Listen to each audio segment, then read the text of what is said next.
dedicating himself to hard work for the nation. Hello, this is Executive Recap on the network service of the NTA, and I am Musbah and Wahab to take you through the activities around the presidency in the last 7 days. You're welcome.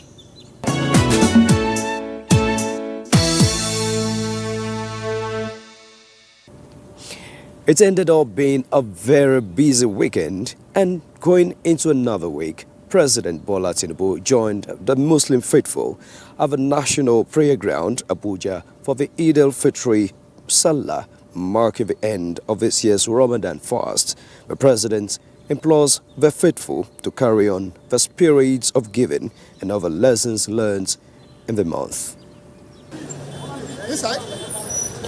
President Bola Tinubu would observe his Eid prayer in Abuja for the first time in the saddle, with thousands of faithful flanking the entrance of the National Prayer Ground. The President arrived into the waiting hands of Vice President Kashim Shettima, Deputy President of the Senate Barau Jibrin, and the National Security Advisor Nuhu Ribadu.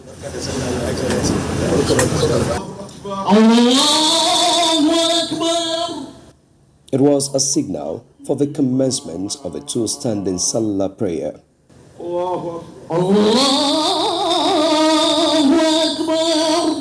The presiding Imam, Sheikh Abdul Qadri Salman Sholagberu, spelled out the conditions for the Muslim Ummah to obtain the benefit inherent in Ramadan in full. These he itemized to include continuation in godliness and kindness even after the holy month. He prayed for strength and wisdom for the president and other leaders to take the country to higher heights. And for President Bola Tinubu, charity as practiced by Muslims in the month should not only be in Ramadan. We should give thanks to Almighty Allah. We saw the beginning, we started together, and we are ending together in good health and in happiness, in prayers for our country, for all our people. We should continue the good deed as taught by the holy month of Ramadan. Care for the vulnerable, the orphans, the less privileged, everything that we have observed. We should not revert to the path that is not acceptable with the teaching of this month.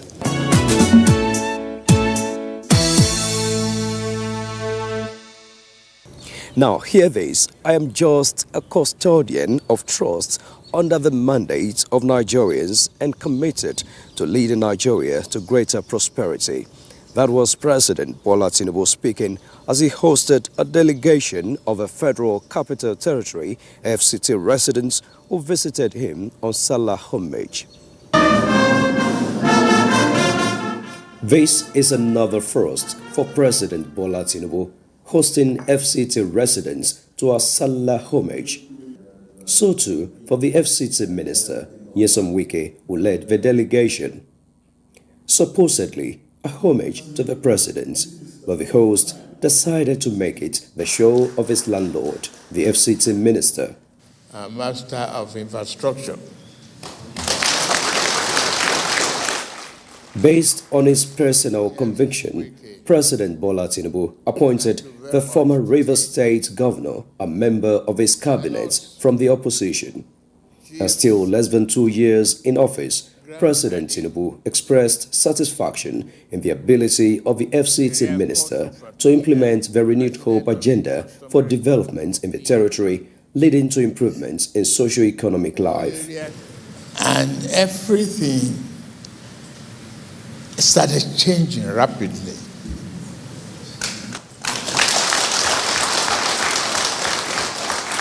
And I started looking at the opening up of the rural areas, of abandoned projects. We are living at peace. The security is improving.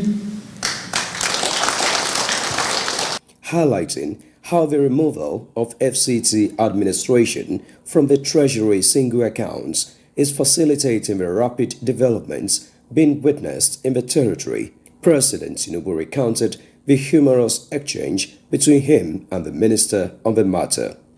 He came up with a lot of good ideas.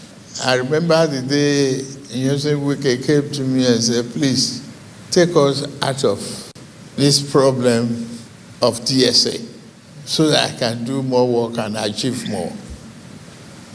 And I said, okay, show me what you're about to do.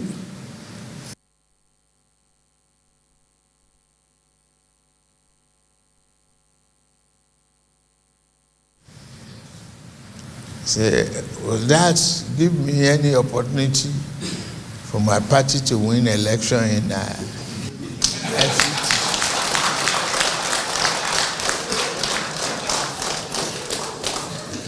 I say, I know where you are coming from, your own party or my party. But if this thing goes too much in your own favor, you will lose your job. Your Excellency, sir. The minister delivered the appreciation of FCT residents to President Tinubu on the turnaround of Abuja and assures that more infrastructural projects are in finishing stages for President Tinubu to mark another year in office. As we approach the second anniversary of your administration, we're excited about the array of impactful projects that we have lined up for commissioning. These projects designed to improve infrastructure, economic opportunities, and overall quality of life stand as evidence to your administration's commitment to national development. The residents took turns to keep memory of this day with the president.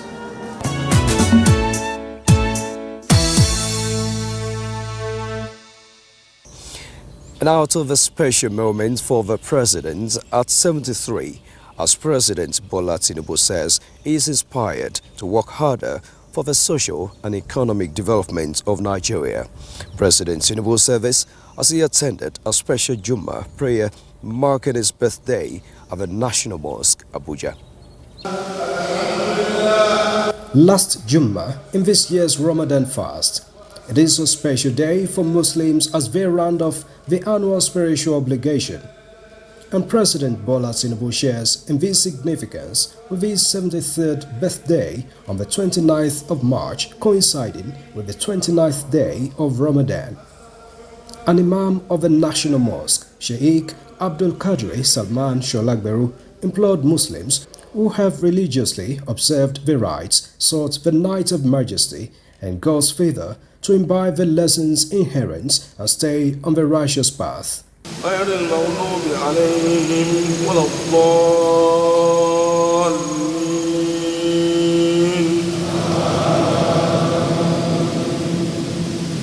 After the two-standing Jummah prayer was the special moment for President Bola Tinubu on the eve of his 73rd birthday, and so special prayers for the strength, guidance and protection of God for the birthday boy as he continues to pilot the affairs of state.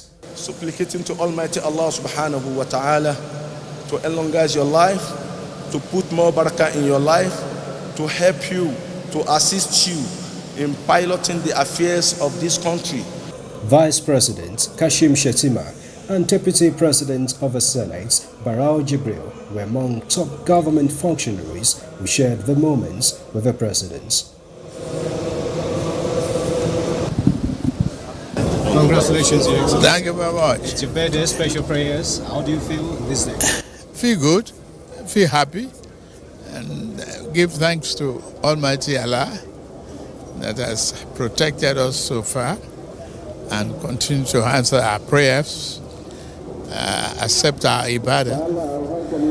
That is key and very important to all of us. A prayer for our country to stabilize, keep in peace, and safeguard our people, all the citizens.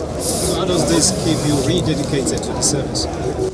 Well, The word for all of this is hard work. You work harder, you pray harder. And that's the inspiration that I got from all of this. We thank God Almighty.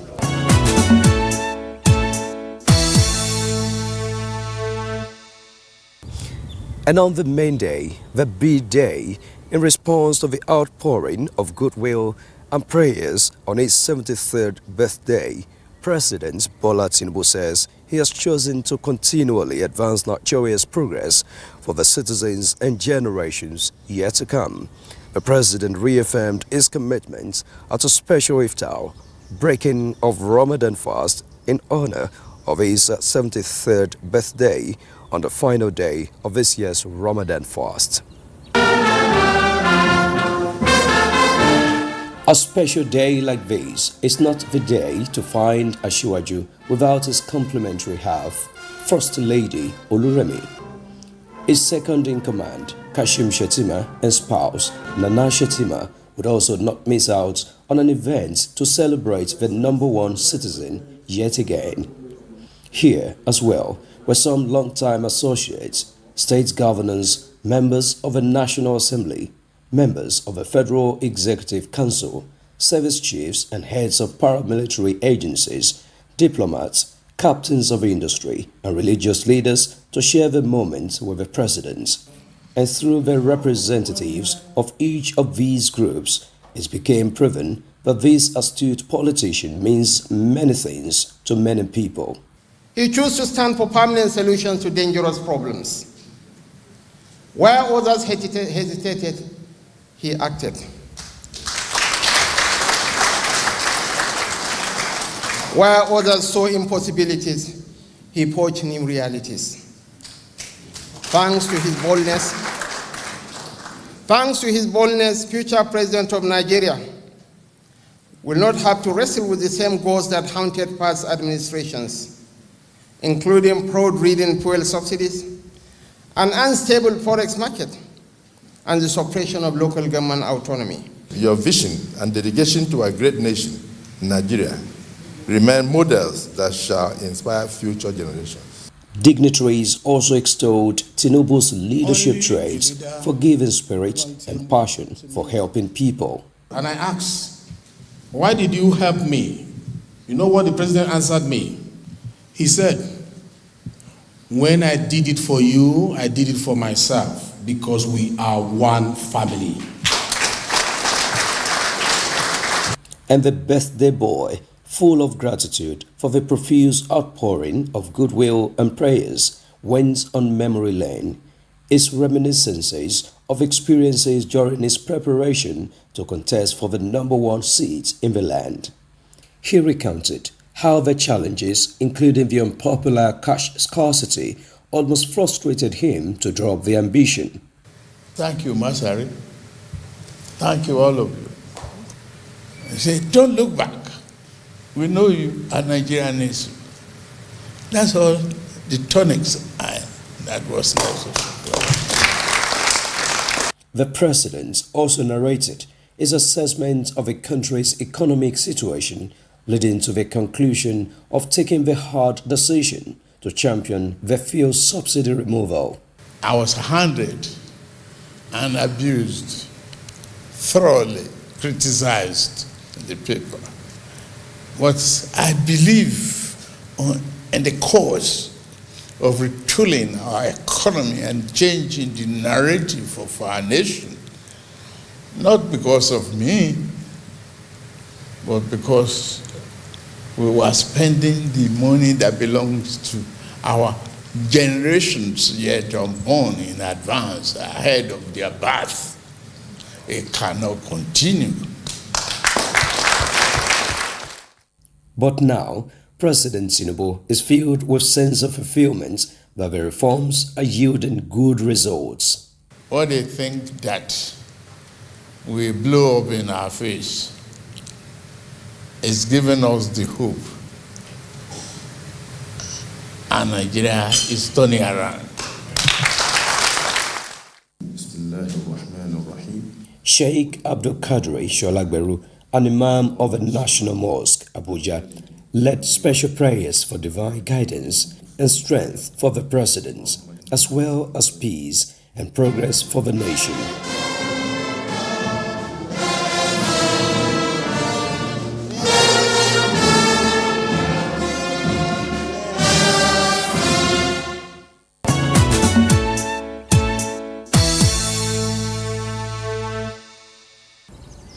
And away from the Salah, President Bola Tinubu says the interest of the citizens of the three Sahelian countries and the security of the sub-region must be taken into account while ECOWAS continues consideration of a reconnection with the three countries that have pulled out of the bloc.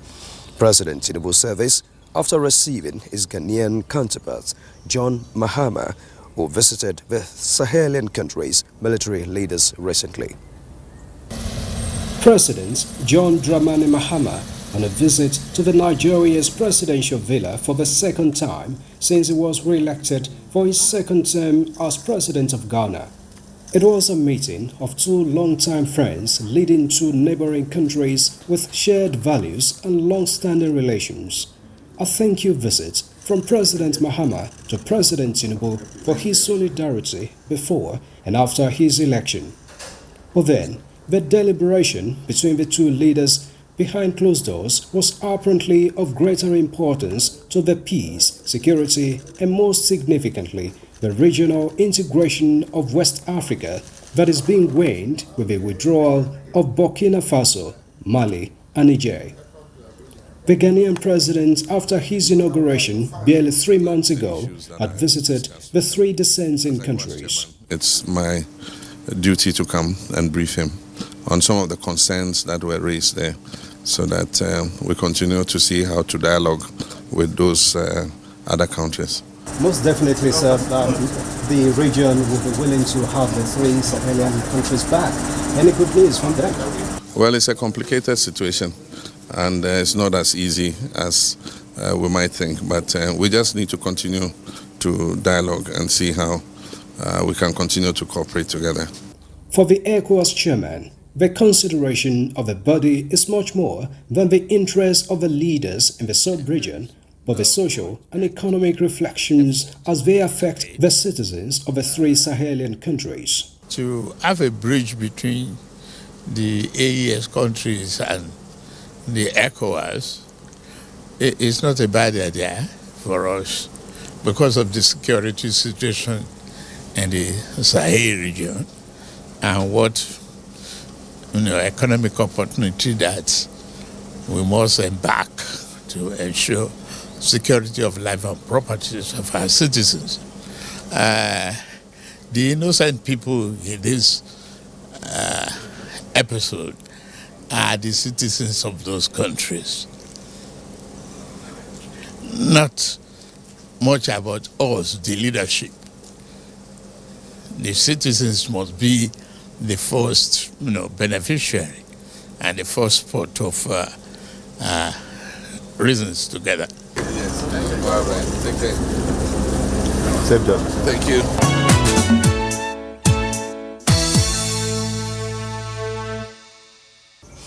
And still on diplomacy, St. Kitts and Nevis is seeking to establish greater ties with African countries, and it is choosing Nigeria in particular. Prime Minister of the Caribbean country, Terence Michael Drill, declared this intention when he visited President Bola Tinubu of the State House. Prime Minister of St. Kitts and Nevis, Terence Michael Drill, was an unusual visitor to the State House this Saturday. Happy birthday. Thank you very much. His country is a dual island nation of less than 50,000 human population between the Atlantic Ocean and Caribbean Sea. But then, Mr. Drill is on the continent to draw attention to his country. Leveraging his visit to Nigeria for an investment summit, the Prime Minister demonstrated his seriousness in his discussion with President Bola Tinubu. He is inviting Nigerian investors to his country for business opportunities. Trying to inspire our people here to come to the Caribbean to invest so that we can of course, work together closer as a region, as two regions, but really we are all connected by blood. Specifically, which areas are you looking at to invest in or to cooperate with Nigeria? So I'm looking at the area of agriculture and food security.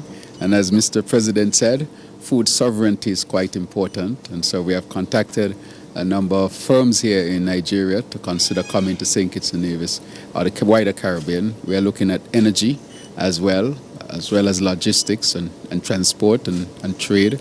And so we have discussed a number of other areas, areas of education and so forth. But there are areas within those ones that I just mentioned that we are seeking at this particular time. For President Bola Tinubu, this is another opportunity to expand the net for investments and international partnership. It's excellent, very great opportunity for Africa to, connect widely, and Nigeria in particular, to strengthen our bilateral relations and examine and exploit all the economic opportunities that is available to all so that we can achieve more for ourselves. Thank you very much. St. Kitts and Nevis, which got independence in 1983, is the world's smallest sovereign federation, hoping to expand its economic opportunities.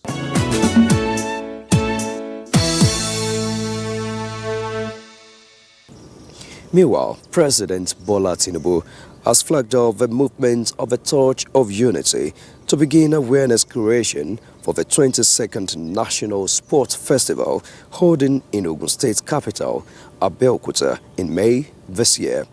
At the event, President Tinubu called on public and private sectors to actively contribute to Nigerian sports development, particularly in infrastructure expansion, talent identification, athlete nurturing and sponsorship of sporting events. Ladies and gentlemen, welcome to the coverage of the flag off of the movement of Torch of Unity for the 22nd National Sports Festival, and it begins like this from the State House, Abuja. The Deputy Governor of Delta State, which last hosted the 21st edition, brings the torch and hands over to Shehu Diko, Chairman, National Sports Commission. All the torch has to be lit, and then to the big man, President, Commander-in-Chief, Federal Republic of Nigeria, Bola Tinubu, and the President passes it on to the Chairman, Local Organizing Committee, who hands over to the torch-bearer, Falilat Ogunkoya, one of the most successful Nigerian athletes, and now to Ogun State representative to host the 2025 National Sports Festival. The 22nd edition of the biggest national sporting event is tagged the Gateway Games 2025. And for President Bola Tinubu, the Games represent much more than just a competition of athletic skill, but embody the unity, strength and resilience that define Nigeria as a nation. He stressed that enhanced collaboration is essential for advancing the nation's sporting potential and ensuring Nigeria remains a dominant force in global sports. Every step we take together towards the festival is not merely an act of preparation for a reporting event, but a reaffirmation of our collective commitment to nation building through sports. Let me reiterate this administration's commitment to supporting and providing an enabling environment and incentives for sport development at all levels. This is the first edition of the festival to be organized by the newly empowered National Sports Commission, and the chairman promises that the organization of this event and other efforts will prove the deliberate intention of the administration to reform the sector toward actualization of a vibrant sports economy for the country. Therefore, the National Sports Commission is doing all that is required in collaboration with all stakeholders to upscale and ensure the organization of the best games ever in the upcoming Gateway Games Ogun State. That will set a marker for future games. Ogun State is fully prepared. We are not only ready to host over 10,000 athletes and officials, but also to warmly welcome guests and supporters from every corner of the Federation. From the FCT, the Torch of Unity is to travel through the 36 states of the Federation before commencement of the Games from the 16th to 30th of May this year.